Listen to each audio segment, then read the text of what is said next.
Hello yet again, fan intrepid viewer. I'm your host as always, the Archivist, and I just got out of seeing Furious 7. Whew! That was a ride. Now, okay, I only know so much about this film. I would like to get the special features on DVD when it comes out so I could hear the backstory and everything, so when things take place at certain times. Because I only know that Paul Walker died, and that's basically it. I didn't know if he has filmed anything yet, so I don't know where in the production process of this film he died. So I don't know where it's his films, and then when they had like a double come in for any wide shots or whatever. I was given a Facebook page thing saying that the CGG shot of him, which I believe was some sort of other stand-in or something, but the CG stand-in face manipulation, I think, from what I read from him, I'm not entirely sure, so don't quote me on that, but was at the end, which is still pretty good. It was a good send-off. It was similar to that of Pirates of the Caribbean when Will Turner and what's her name? The love interest lady from Pirates, when they went off and said that we're not, it sent their characters off saying they're not going to be back in the franchise because the actors aren't going to come back. So it wraps up their storyline where they're going to go off and live peaceful, normal lives as a family. So that's the similar thing. So that's nice. That's very, very heartwarming. And so that just, put that out of the way. I would love to get this on DVD. It's really good.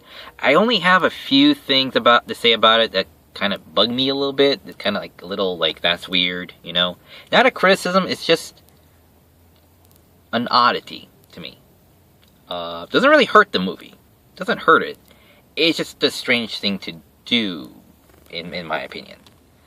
Okay, so in the beginning, this pretty much takes place after the events of Tokyo Drift. So we're finally now have this in the proper continuity of where is Tokyo Drift supposed to take place in the franchise storyline. So right off, I thought that they were going to have only half the film be Paul Walker's character in this, and then he's going to be gone because he died, so I don't know where, but I thought half the movie was going to be him, and the other half, to make up for him not being there, was going to bring in the southern guy from Tokyo Drift. Turns out the guy from Tokyo Drift is only in there for one scene, and then that's it. So I'm guessing he's going to be back in the next installment, which my brother informed me of, that they've officially said that they're going to do another installment dedicated directly for Paul Walker.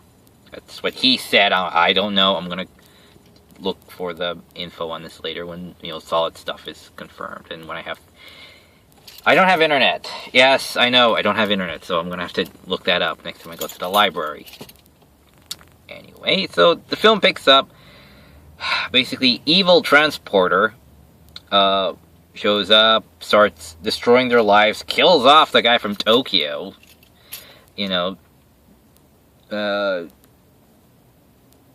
Dom goes after him. They basically have a showdown with cars. They crash into each other. And then introduces Kurt Russell's character with some sort of Black Ops military guy. And it's Kurt Russell. He does a pretty good job. He looks really old now, so he's no longer the action star. Well, he's too old to play action stars, to put it that way, but he does a good job. His performance is stellar. Everyone's performance is stellar. There's no, ranking in cast performances. Everyone's character is done really well, so it's nice to think about that. Anyway, so he says we need to take this guy out. This guy's causing everybody a massive migraine. And then the movie says we're going to stretch this out an extra hour because they want to. Plot-wise and story-wise, it just feels... Okay, now you have to play Carmen Sandiego for the next hour to stretch this movie out. That's just me. That's how it feels. Is we have to go... In order to get the bad guy, you have to go across the world, pick up a hacker that created a program called God's Eye that can basically see every camera, every microphone on the planet simultaneously, and you can track down anybody, anywhere, within a matter of hours. And so they said, okay, let's go, have a plan, get some new souped up cars, go down there, got the hacker, go through this whole thing. Hacker had mailed off the God's Eye to somebody in the Middle East. Okay, fine. Go down there to the guy in the Middle East. He says, oh, I sold it, that thing you put that device into to hide it. Oh, I sold that to some billionaire guy or trillionaire guy. And they're like, okay, where is he? Oh, he's right over there. He's having this party, blah, blah, blah. So they have to go in this thing, James Bond style, to try and get to the car. Got to the car. They drive the car through 3 buildings. They get the dang chip. They come back, use the chip, track this guy down, fight him. He escapes. They go back to Los Angeles to familiar ground in order to have the fight, because you gotta have the home court advantage. Go fight him, and the evil army that kidnapped the hacker is now teaming up with the bad guys. So you now have 2 bad guys, 1 loner, 1 small army, both coming at him, destroying downtown. And the army was not alerted to their presence the first 5 minutes they were there. It took them like a whole hour before they finally realized, oh wait, there's someone destroying downtown. We better go, take care of that. So, yeah, don't expect the U.S. cavalry to arrive in proper time. Anyway, so, okay, so in the end, the bad guy's put away, I'm guessing, for the next installment. Of course, he's buried down in the center of the earth. But of course, we all saw that in another rock movie, another one called G.I. Joe 2. So, even burying people down in the center of the earth is not exactly a means of taking care of, putting them, detaining them for very long. So, and then, Paul Walker's character goes to the beach with his family, and his wife's having another kid, and he's kind of going through this whole thing. Okay, hold on, we're getting there. And the last shot of him, I think it was supposed to be him, is him and his family at the beach, and the friends are around saying kind of their pan shots in of saying goodbye, or pan shots out of saying goodbye, or whatever. And then Toretto leaves. He comes up to a stop, and then Paul Walker's character drives up with the, I believe, CG mask face thing of him. He says, "You think I'm going to let you leave without saying goodbye?" And then they drive off in separate directions. And it says, dedicated to Paul Walker. And that's it. That's a good send-off. He's a good guy. I was really looking forward to seeing him in any other franchises other than this, if he's ever going to do anything else. He was a good actor. I liked him in all his films. He was consistently in each consecutive installment of this, other than Tokyo Drift, because no one else was in there except for Toretto. And Dom. And he's really, I am going to miss the dickens out of that guy. I really am.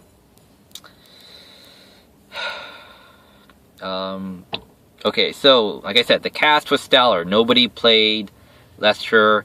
They really toned down the goofiness of, we're characters, with the African-American guys. Finally, thank God, because that was just getting annoying. I know they tightened up the editing in the last installment, or 2 ago, when when they went to France, Europe, those guys from Europe, when they got Lottie back, it's just nice that they just tightened up the editing on that. That was nice. This, they didn't have to. They played character up until a point where they finally said, okay, good, now just move on. So that's good. That's positive work there. Lottie still is having problems remembering things. Our character plays well of, she still doesn't know, and then, spoilers! She remembers at the end. At some point, she said, it came back to me like a flash. So until that point, whenever that was, I'm guessing it's when she came back and saw the house had exploded. At the end, I kind of thought that Kurt Russell's character would have fixed that for them as a thank you or something, but apparently he didn't. But I walked out during the credits because I had to go to the bathroom, so I don't know if there's an epilogue to this one as it was like the last one. Anyway,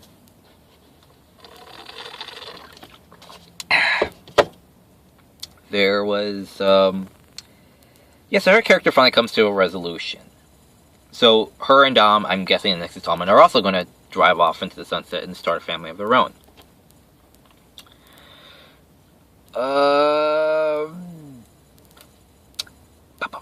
Okay, driving scenes, the choreography of the cars is nice. Everyone is capable of actually doing something rather than not doing something initially. So they're on par to actually do something when they first step up. As opposed in the last film, it's like, what is that, a hockey book?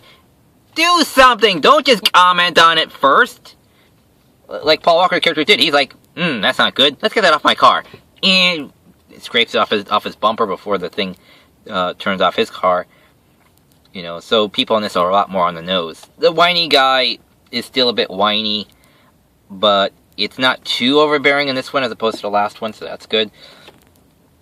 What is it? G.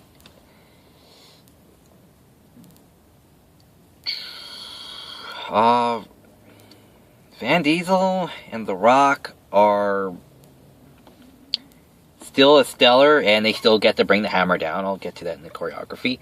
Their acting and their broodingness is still intimidating. I like that. Even though they are, I'm guessing, 10 years older than what they were when they first started this thing.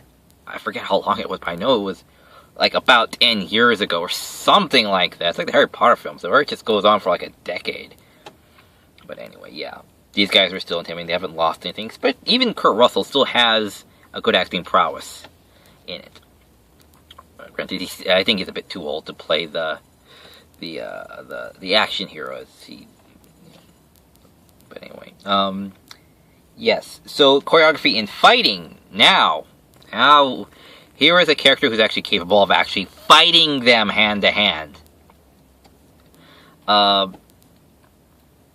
And it's up in the air. Like, you don't know how this is really going to go, because it sets up early on with Hobbs, played by The Rock. He breaks in to find the guy from Tokyo's information on where to even find him. And then they have their epic fight. And Hobbs really, like, brings the hammer down on this guy. He shows skill, but then when he brings the hammer down, like, when they just pick him up and just drop him on something, suddenly the evil transporter suddenly just, like, starts doing the efficiency fighting moves, where they're supposed to be efficient, strategic, and powerful thrusts in quick succession to do maximum damage. But he only seems to pull that off right when, immediately after Hobbs or Dobbs, from at the beginning of the film or the end of the film, basically bring the hammer down, where they just basically just really drop the hammer on him. And that's when he breaks out those moves, which I found rather interesting, of a slight pattern. It's just a pattern, doesn't hurt the film, it's just a pattern. It's just there, it's just something I noticed. So the fight choreography, other than that slight pattern, familiarity, is great. They really just feel like they're beating the epic shit out of each other. Like, even though Dobbs and Hobbs are basically slightly unskilled and more of muscle than skill, and the evil transporter is more skill than muscle, it's still, like, up in the air. It is, like, still, how is this going to, how is this scene going to end, you know? The ending itself of the film, you know, for the action, is a bit drawn out, a little bit, than with Lottie's, you know, confession to bring Dom back to life. He could have just still been alive the entire time, honestly. He could have just been playing possum to get Lottie to do, I don't know. It just seemed a bit unnecessary to have her big confession, really. So I don't know what that ending was entirely meant to do. Bring him back with the power of love. I don't know. But anyway, other than the ending of the action, the ending of the film is stellar. Now that was heartfelt. That was perfect. I'm guessing a lot of the families are showing up for Home, which should be starting soon, so I best get going. Anyway, so I've been talking about 15 minutes, so I should have another 10 left. Alright, so, do I recommend this film? Absolutely. Do I recommend the franchise? Absolutely. Do I recommend any of these actors in another film or franchise? Absolutely. Because if you need a whining guy, I know one that is stellar at it. Anyway, so that's about it. I recommend this film highly, and you'll be seeing a bit more of me in the near future with all the other summer and early summer blockbuster hits. So take care, and again, Paul Walker, it's been a pleasure. Take care, and as always, see you on the other side of the screen.